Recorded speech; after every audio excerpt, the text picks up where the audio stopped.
Hello, my name is Kevin Ringstaff. I'm the founder of PetCloud, and I started these series of videos to talk to you about pet loss. I'm a grief counselor for those who have lost a pet, and for those of you who don't know what that's like, losing a pet can be one of the most painful experiences that we have. And so I thought I'd talk to you a little bit today about why that is. For those who have never owned a pet, or for those of you who are here because you're trying to support a friend of yours, who is going through this kind of loss. So the reason that pets, or one of the main reasons that the loss of a pet is such a profound loss is because when we think about it, our pets are there for us their entire lives. And something like that is very influential, especially over the years as it goes up, because you start to rely on that, right? You start to mold your life around that dog or that cat or that pet that you have. And just that love and affection and that nurturing that you give, right? Because giving and receiving nurture is a basic human need that we all have. And for those who don't get that on a daily basis, a pet can certainly provide that kind of nurturing and support and affection that we all need and that we all want. And when you think about it, having a pet in your life, they are with you during the most intimate moments of your life. They are there for you when you're at your best, when you're having the best day in the world, and they are there when you are at your worst. When you have no one else, when you are down on your luck, when you lost that job, when you had an accident, when you had a diagnosis, whatever that is, they're still there. Speaking of intimate moments, they're there. You do things in front of your pets that you would not do in front of any other living human being, right? They see you naked all the time. They're with you when you sleep. They sleep on your chest. They sleep on your side, or wherever they do. They're always there. They're always there in your most intimate of moments. And that's a little bit different than the relationships we have with other people, obviously other grown people, but like our children too, right? Like our children can be there during situations like in the house. That's just a very intimate environment, right? But your children will eventually grow up and grow out of that, and your pet never will.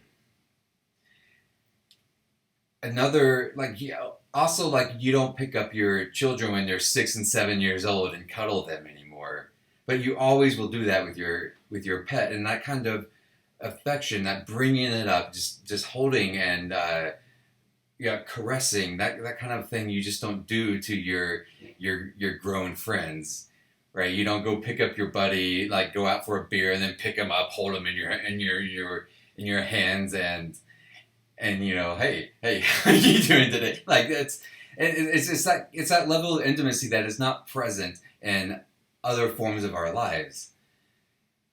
And the sudden loss and removal of that from your life, from your day-to-day routine, is traumatic. It's a very different loss than like the loss of a parent or the loss of a good friend or coworker or spouse, or even the loss of a child. It's different. It's a different sort of loss, and it shouldn't be compared to any other loss. Every loss, no matter what it is different and is unique specifically to you, because you've lost that person or that animal or that thing, and that what you've really lost and what you're really grieving is the loss of that relationship, the loss of that normality. And nothing else will be ever able to replace that relationship, no matter what it is. And so it's incorrect to compare losses and grief to one another. Like, the loss of this is worse than the loss of this. It's all loss and it's all grief, and it all affects us very profoundly, very personally, very intimately. And every sort of loss should be respected and honored in that way. And the loss of a pet is certainly in that category, because a lot of the people that I talk to, and a lot of the psychiatrists and counselors and other ministers that I talk to, like, they all say the same things, or among the same things, is that when someone loses a pet, it's it's a level of grief akin to that of, the loss of a child in a lot of ways, and the loss of someone very dear to you. And we're not comparing that here. That's not what we're here for. But it is comparable in the fact that you grieve hard.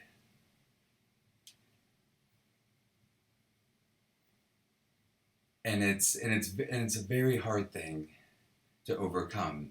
And if you're here today because your friend or your colleague at work or your parent, or maybe even you have suddenly lost a pet, and you're wondering where this sudden, intense, crazy grief is coming from, it's a lot to do with some of the things that we talked about today. Some of this stuff is very new to some people. And if you're here for your friend, or if you're here in support of someone, it's good to think about it in that way. Because there's nothing that we can really do as friends and as support staff other than to be present, and not to run away from someone else's grief. I mean, what I mean by run away is, other than just saying, "I'm so sorry for your loss. Like, I'm so sorry you went through that." Like, if you don't understand, say you don't understand. I don't understand what you're going through, but I can see how that affects you. I can see the pain and the anguish that you're going through. And I'm here. And then you just be present in their grief. You allow them to grieve and get to cry, because it's uncomfortable for you if you're not going through it. It's uncomfortable if you've never seen it. It's awkward being in a space with someone who is grieving like that.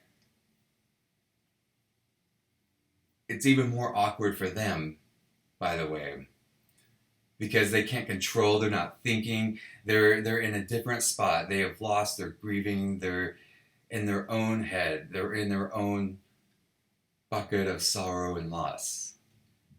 And they're doing that in front of someone that they don't know that will understand or will validate their loss, or will be there for them.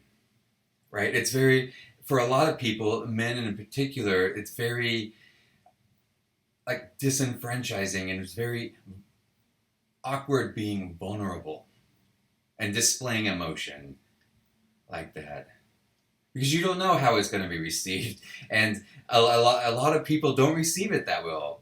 A lot of people actively avoid loss, and actively avoid talking about it, because we don't, as humans, like, we know that we're going to die at some point, right? But we don't like thinking about it. We like pretending that it's not there, that death and loss are not there, that we're gonna always be there. We're always going to be around, and we don't like thinking about it. And when we see someone else going through this, it throws us right back into that own mortality, our own mortality, and our own knowledge that, yeah, sure enough, we're gonna go through that too. At some point, everyone does. And this isn't, and it's awkward, and it's terrifying for a lot of people. We don't know what to do. We don't know what to say. And so if you don't know what to do or don't know what to say, that's okay because you're not alone in that.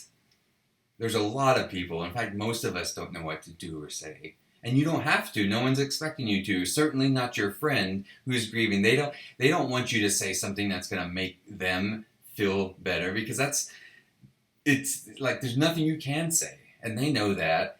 And now you know that. And so everyone knows that there's nothing you can say or do that's going to make this situation better. Right? There's nothing that we can do or say that will make it better. So what do? You be present with them. You sit with them. You let them cry about it. You don't avoid the subject. You don't necessarily bring it up, but you don't necessarily run from it either. Like if you're saying something and like the name comes up, like don't make it awkward, just say it. Because it's, even though it might make them cry and put them back into that sadness, it's still comforting to hear and to know that their loved one is not completely lost. And it's part of that whole thing of loss. Like when, like, to know that they're not forgotten can mean everything to your friend. And so to recap, the loss of a pet is extreme. It's mind-blowing. It's crazy. The amount of grief, the sudden grief that you get can be overwhelming. And if you're a friend or like someone, a coworker, or you know of someone going through that, it can catch you off guard. So don't try to make it better and just be present with them in their grief. And that's all I have for you today. Again, my name's Kevin Ringstaff from PetCloud, and I look forward to doing many more of these videos in the future. And please leave your comments and questions in the field below. And I'm just getting used to this whole talking to the camera, and it's awkward for me, but here I am anyway. So be gentle with those kind of comments. We'll talk soon. Thank you.